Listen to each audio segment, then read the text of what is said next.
And I think this is the issue here, not just the money. I think the whole issue is our relationship with God and the fact that we should not make promises to God that we don't intend to keep or cannot keep.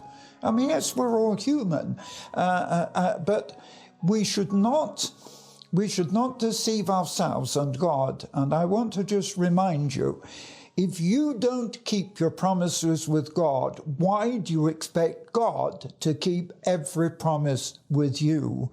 And I think that's the challenge in the issue. So the Bible is very clear, because Sapphira conspired with her husband, she fell down, she died, and was buried.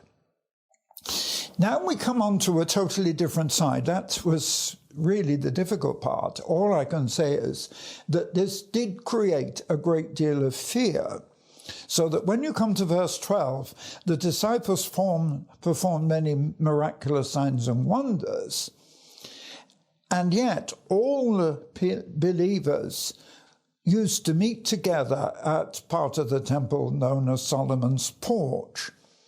And at this point, there was a level of fear. And this is the difficulty. This that had happened with Ananias and Sapphira had put some level of fear into the way we deal with God. And it says in verse 13, people were afraid to join them, although they were highly regarded. And yet, by verse 14, it's almost contradictory, because it says, nevertheless, more men and more women believed on the Lord and were added to the number.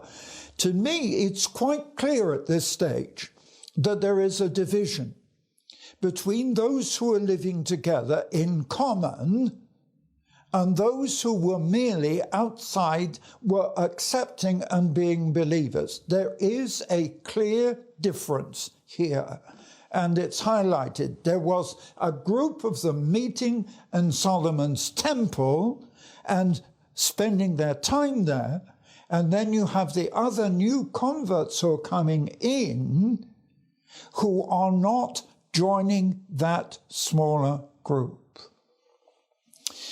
So, the miracles, I'm amazed, because here you get such a statement in verse 15.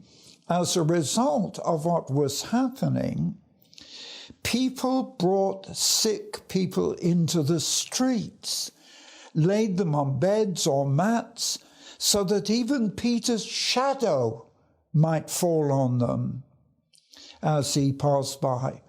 And crowds came from all the surrounding towns around Jerusalem, bringing their sick and those tormented by evil spirits. And in the end of verse 16, it says very positively, all of them were healed. It's the only time when I quite clearly see that. Well, there's just a couple of times when I see all of them were healed. It did happen with Jesus, but it also happened with Jesus where in his own town, Nazareth, because of unbelief, people weren't healed. But here, the fear of God was such because of the miracles that they were healed. Now, the result happened in verse 17. The high priest and his associates, who were members of the Sadducees, and remember that the Jews were divided between Pharisees and Sadducees, they were very jealous. I like the way this version puts it. They were jealous. They didn't like the fact that they didn't have the respect of the people, found it very difficult to get the numbers, but here, these uneducated disciples of Jesus were drawing the crowds and seeing the miracles. So the religious leaders were jealous, and they arrested the apostles and put them in the public jail.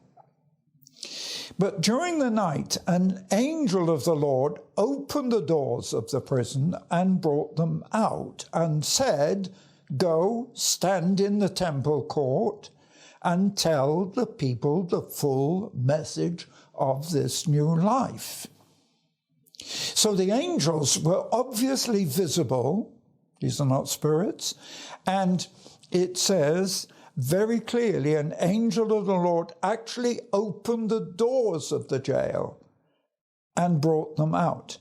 But when we look later on, you'll find out when the captains of the temple and the guards went to check, the doors were still locked.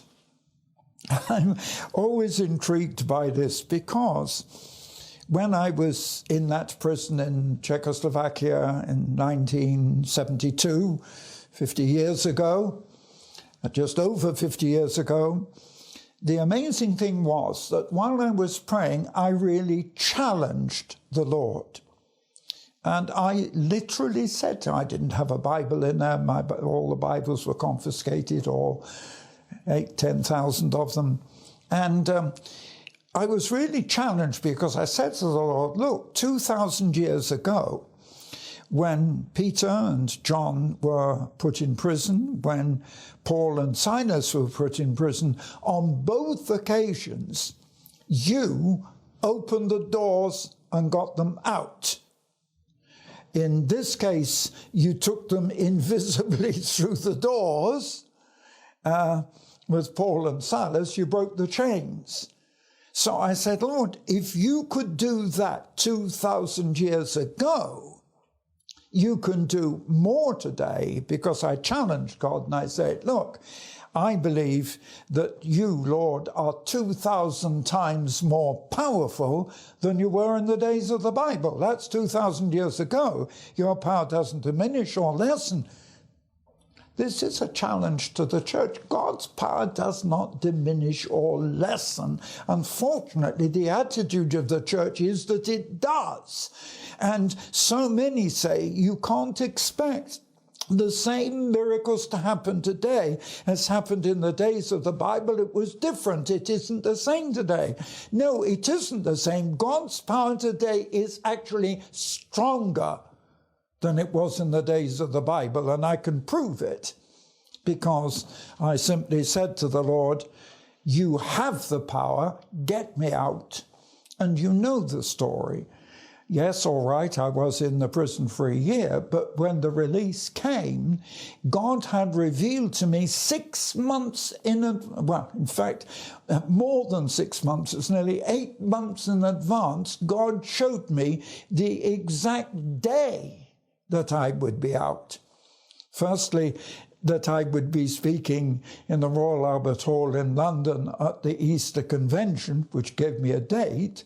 And secondly, when I challenged him, said, if you can do that, then why can't you get me out for my birthday? I was released on my birthday, and I did speak to 10,000 people in the Easter Convention.